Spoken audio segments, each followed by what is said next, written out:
Hey guys, kain tayo. Healthy living tayo today. My favorite gulay, tapos may pritong isda. Ayan.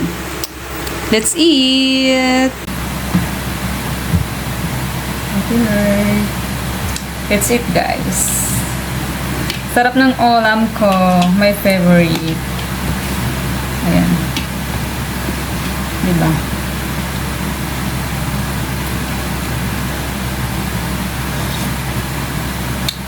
My favorite guys, gulay.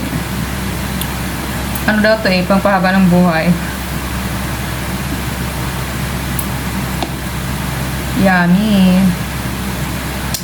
Ang sarap ko magluto ng gulay. Kung pag matikman niyo yung luto ko, for sure, malimutan yung pangalan niyo.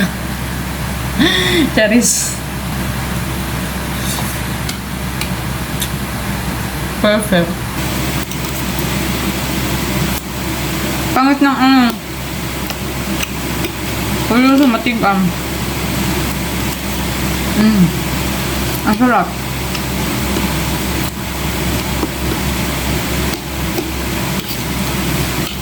Pag like, tawag na ito, gulay always, okay lang sa akin guys. Very healthy.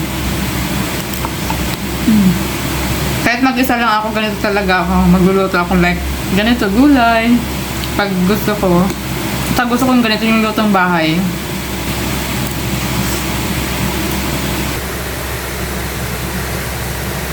See you lang guys. Bye!